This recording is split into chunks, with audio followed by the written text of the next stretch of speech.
Yo les potes, bienvenue dans cette nouvelle vidéo. Nono est avec nous ce soir. Salut Nono. Salut Sacha. Alors Nono, le feuilleton Kylian Mbappé est en train de prendre une autre tournure.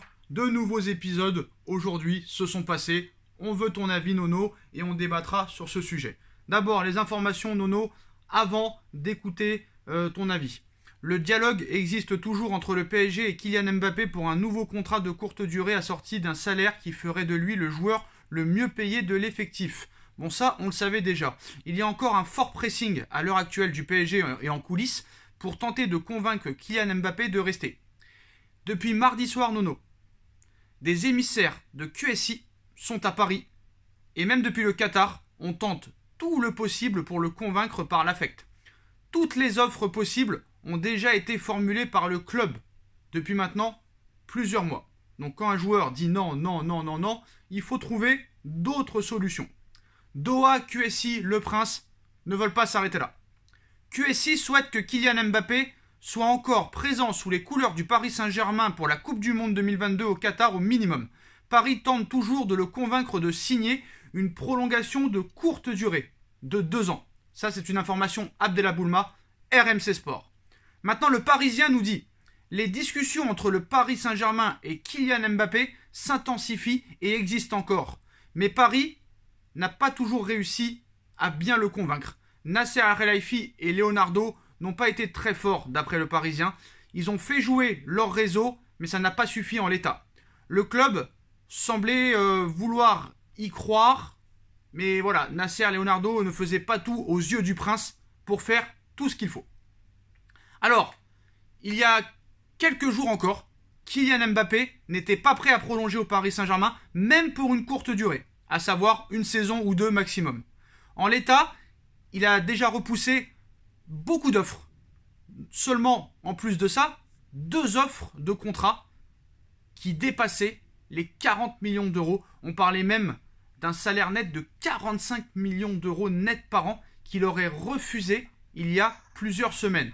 Donc là, Nono, tu te dis, c'est terminé, c'est mort, on ne peut plus rien faire. Sauf que le problème, on revient là-dessus, et l'équipe revient là-dessus, Julien Ménard, Téléfoot, revient là-dessus aussi, c'est que non seulement des émissaires ont été envoyés mardi soir au parc pour avoir une discussion avec Mbappé qui était prévue dans les prochains jours, mais quand ils ont vu la masterclass de Mbappé et ce but exceptionnel, entre le match et le tirage au sort, il n'y a pas eu d'offre formulée par le PSG. Mais les discussions se poursuivaient entre Mbappé et le club pour une prolongation de courte durée. Mais voilà, ça pataugeait. Mais là, depuis que le Qatar et le Prince a envoyé carrément ses émissaires et qu'on parle même que le Prince serait arrivé à Paris ce jeudi avec plusieurs conseillers de son groupe QSI pour le convaincre de prolonger, une offre lui a été proposée sur la table. Hier, mercredi Nono, c'est une information d'un média anglais, E-Independent, qui nous explique que Kylian Mbappé étudie une nouvelle offre du Paris Saint-Germain, qui ferait de lui le joueur le mieux payé au monde.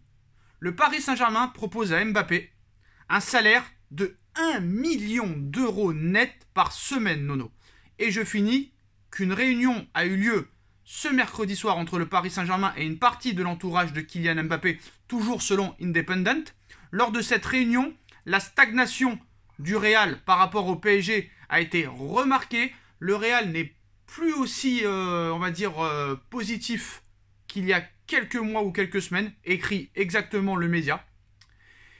À l'heure actuelle, rien n'est signé entre le Real Madrid et Kylian Mbappé pour l'instant. Le joueur et son camp sont au moins réceptifs à l'idée de considérer cette nouvelle offre du Paris Saint-Germain. Le joueur veut se laisser toutes les options ouvertes. Nono, 1 million d'euros par semaine, est-ce que ça change tout?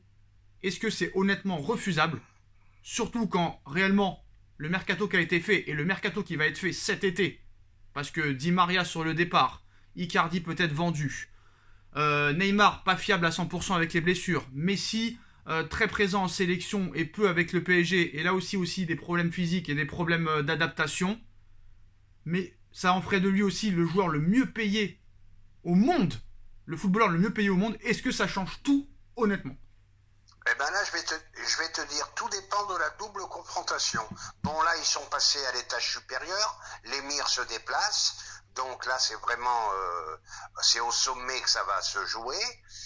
Moi qui t'ai toujours dit, quoi qu'il arrive, Mbappé au Real, eh ben, je commence à avoir un petit doute. Peut-être qu'il s'aperçoit que le Real a un effectif vieillissant. Peut-être qu'il s'aperçoit que l'effectif du Real ne sera pas aussi performant que celui du PSG. Peut-être que lui aussi commence à douter. Alors, sur quelle destination il va aller? Bon, ben, il y a une petite fenêtre d'ouverture. Et je dois avouer franchement que là, moi qui étais sûr et certain qu'il partait au Real, il y a un petit doute qui s'installe. Oui, parce que non seulement il n'y a pas d'accord avec le Real Madrid, sinon le Real Madrid, je pense, s'en vanterait. Je pense que, comme tu dis, là je suis d'accord avec toi, que ce match retour va être décisif dans sa décision. Nono, je te pose une question. Avec le salaire qui lui a été proposé, plus le contrat courte durée qui lui permettrait de partir au Real Madrid à 25 ans, c'est-à-dire dans 2 ans, donc c'est encore très jeune. Et si le PSG se qualifie, est-ce que là, honnêtement, tous les espoirs sont permis et on s'approcherait plus d'une prolongation qu'un départ au Real? Ah ben moi je vais te dire, avec une telle différence d'écart salarial, je te dis franchement que moi j'hésiterais pas. Bon, lui a toujours dit que c'était pas une histoire d'argent, mais là je pense qu'il y a une telle différence que ça fait réfléchir n'importe qui quand même, hein. Alors Nono, c'est pas tout à fait exact parce que lors de sa dernière interview à l'équipe, il a précisé que l'argent quand même était important, que c'était important de mettre sa famille à l'abri. Mais moi honnêtement Nono, c'est vrai que tous ces joueurs-là, qui sont payés des millions d'euros, pendant que d'autres gens travaillent des 10 heures par jour, des garagistes et d'autres, qui ne sont pas payés autant, qui devraient être payés peut-être autant que ces gens-là, ces footballeurs-là peut-être ne méritent pas leur salaire. Mais malheureusement, c'est comme ça, c'est fait, on ne pourra pas revenir en arrière. Et plus les années vont arriver, plus ça continuera à grimper. Mais honnêtement, quand tu vois le salaire des autres, des joueurs qui sont payés quand même beaucoup plus que Mbappé et qui en font beaucoup moins, j'ai envie de te dire que Pérez qui propose seulement 25 millions d'euros, le mec champion du monde, le mec porte une équipe à lui tout seul pendant que les 2 stars sur le côté ne font rien, sont blessés ou font autre chose. J'ai envie de te dire, 25 millions d'euros, Pérez, je veux bien que tu sois le patron, que voilà, c'est personne qui décide à ta place, mais à un moment donné, il faut aussi que l'offre soit un minimum raisonnable. Elle ne l'est pas pour moi. Ah ben moi je vais te dire, ils vont tout faire, même s'il reste une petite chance, ils vont tout faire pour le garder, ils sont prêts à lui donner même la tour Eiffel, ils vont tout faire. Et surtout, ils se sont aperçus, après ce match, qu'un joueur comme ça, tu en as un tous les 10, tous les 15 ans, Oui, tous mais les non, 20 ans. moi ce que je veux que tu me dises là, c'est par rapport à ce que je te dis sur Pérez. Est-ce que pour toi, l'offre de Pérez par rapport aux sommes actuelles dans le monde du football, est-ce que l'offre de Pérez de 25 millions d'euros par an est vraiment à l'envergure de Mbappé? Eh ben c'est déjà un sacré salaire, mais Pérez, il faut quand même se dire que Pérez n'a pas les moyens de QSI, donc il ne pourra pas suivre. Au niveau salaire, au niveau prime, au niveau de tout ce que tu veux, il ne pourra pas suivre.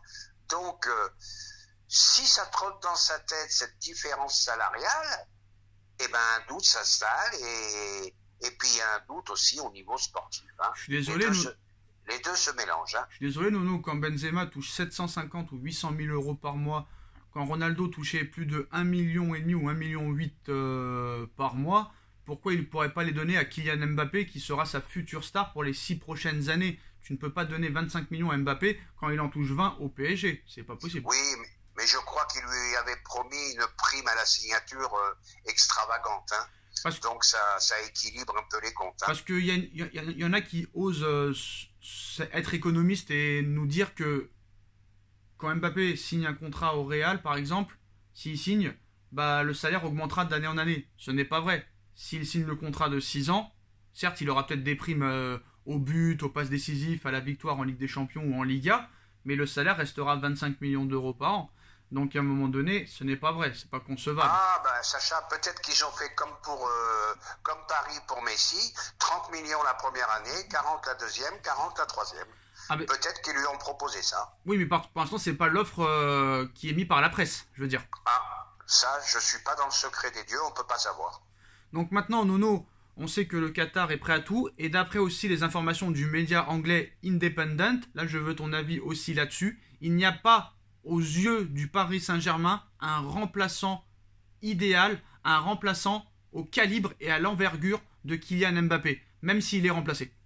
Eh ben, ça me fait plaisir, c'est ce qu'on disait hier. Il n'y a pas d'équivalent en ce moment sur le marché. Et je t'ai dit, un joueur comme ça, il y en a un comme ça tous les 10-15 ans. Donc, ils vont tout faire. Ils vont tout faire parce que le remplacer sera une chose très, très, très compliquée. Alors, d'autres choses à dire, Nono, bah, si jamais réellement, même si Mbappé refuse 3 milliards d'euros la seconde, il faudra le laisser partir. Donc, quoi qu'il en soit, Paris va devoir trouver un remplaçant, mais Paris ira sur une piste jeune et pas vieille. Donc, les pistes Salah et Mané sont un petit peu refroidies, même si avec eux, ils peuvent changer d'avis. Et surtout du côté de Pérez, mais aussi des Qataris, de Nasser et compagnie, on a peur de la situation actuelle d'Erling Haaland qui enchaîne blessure sur blessure, et ça commence à devenir problématique aussi. Eh ben, c'est ça qui a mis le doute au Real. Haaland, malgré son physique, est un joueur souvent blessé. Donc, à voir, à voir. Mais leur objectif à eux, je vais te dire, il y a la Coupe du Monde au Qatar, le plus grand événement sportif. Donc, pour eux, ça serait une comment dirais-je... Publicité. Et voilà, ça serait terrible pour eux de perdre Mbappé lorsque la Coupe du Monde se déroule dans leur pays. Donc, ils vont tout faire jusqu'au bout. Bon, comme je t'ai dit, jusqu'à hier, je te disais, pour moi, Mbappé est un joueur du Real. Mais là, je dois reconnaître qu'un doute s'installe. Alors surtout que, apparemment, hein, Angel Di Maria, Paris attend de voir la situation, voir si Di Maria est réellement sur le déclin, comme il l'est actuellement depuis plusieurs mois, dans les prochains mois. Si Di Maria est au même niveau, Paris ne lèvera pas l'option pour une année supplémentaire et Di Maria quittera le Paris Saint-Germain. On pense à Ousmane Dembélé pour remplacer Di Maria. Donc déjà, si Ousmane Dembélé vient, Nono, ce sera pour remplacer Di Maria et non Mbappé. Il y a aussi Icardi qui est sur le départ et Paris espère le vendre. Sarabia pourrait être transféré définitivement au Sporting Lisbonne. Julian Draxler, lui aussi, sera mis sur la liste des départs. Après, rien ne nous dit qu'il va partir. Neymar pas fiable, Messi un match sur 3 en plus de les sélections et en plus des mauvaises performances. Là, si Mbappé s'en va réellement aussi, c'est toute l'attaque qui est à reconstruire. Hein. Ah, bah là, ça serait toute une attaque à reconstruire. Bon, Di Maria, je dis Angel, merci. Tu nous as rendu de grands services, tu nous as mis des beaux buts. Malheureusement, je pense que tu es sur la fin. Icardi, bon, ben, Icardi le fantôme, il faut absolument le vendre. Draxler, bon, lui, il est très bien à Paris. Est-ce qu'il ira jusqu'au bout de son contrat, ce qui est fort possible? Donc, il faut garder Mbappé à tout prix. Voilà, mais malheureusement, je pense que ça va être un été très chahuté si Mbappé s'en va. En tout cas, Paris fera le maximum et l'a prouvé aujourd'hui avec cette nouvelle offre faite au clan Mbappé. Surtout que non, le problème, c'est que l'entourage de Mbappé, on finira là-dessus, il est conseillé par son père, il est conseillé par sa mère, il est conseillé par son avocate. Son avocate lui conseille d'aller au Real, mais de réfléchir aux propositions parisiennes. Les parents sont divorcés. Alors, est-ce qu'ils entendent bien? Je ne sais pas, mais les deux sont conseillés, mais ils sont divorcés. Le père préférerait qu'il reste et qu'il prolonge au Paris Saint-Germain. Quant à sa mère, elle voudrait qu'il aille au Real Madrid. Est-ce que toutes ces décisions et tous ces avis différents peuvent aussi faire réfléchir et faire douter Kylian? Eh bien, ce garçon a une telle intelligence que je le trouve très intelligent, Mbappé. Bon, il a le respect de ses parents, il écoute sa conseillère, son avocate. Je pense qu'il prendra la décision tout seul. Et puis, je vais te dire, le petit truc qui peut faire pencher la balance, c'est comme je t'ai dit, l'effectif du Real qui n'est pas meilleur que celui du PSG. La Liga commence à baisser. Alors, est-ce que la Liga est vraiment supérieure à la Liga? On commence à avoir des doutes. Donc, je vais te dire, c'est jouable. C'est jouable. Bon. Attention, je change pas d'avis. J'ai toujours dit que pour moi, Mbappé était un joueur du Real. Ça serait vraiment un tremblement de terre qui reste. Mais il y a une porte qui s'ouvre. Bah, d'après Independent, cette offre change tout dans la tête de Mbappé. On a vu encore hier soir des consultants s'enflammer, comme Thierry Henry et Roten, qui pensent qu'il ne restera pas. Bon, Roten, maintenant, il est décrédibilisé depuis qu'il nous avait dit le 27 août 2017 que les doux rêveurs qui pensent que Neymar sera au parc le 10 septembre contre Strasbourg qu'ils enlèvent le maillot, alors que 2 jours après, il annonce qu'il reste, donc Roten s'est décrédibilisé. Roten avait annoncé aussi que Mbappé allait aller au Real Madrid l'été dernier, ça ne s'était pas fait, donc ça c'est une bonne nouvelle déjà que Roten dise que, encore une fois, qu'Mbappé partira. Par contre, sur les propos d'Henry, je suis assez d'accord avec lui, hein, il avait dit ce que j'avais dit il y a plusieurs mois, donc des fois t'as des consultants et des anciennes stars qui disent la même chose que toi, que t'as dit un jour. Henry a dit qu'il fallait carrément le prolonger après la Coupe du Monde 2018. Eh ben oui, ça je l'ai toujours dit. Il fallait lui donner les clés du camion il y a très longtemps. Quant à Roten, le melon qu'il a lui. Tu l'écoutes parler, il te dit que c'était un grand joueur, une grande patte gauche, machin. Il a fini en 2e division, il a joué dans des clubs très moyens. Bon, c'est vrai, il a fait un exploit avec Monaco, mais bon, Roten quand il parle, insupportable. Je ne le supporte pas.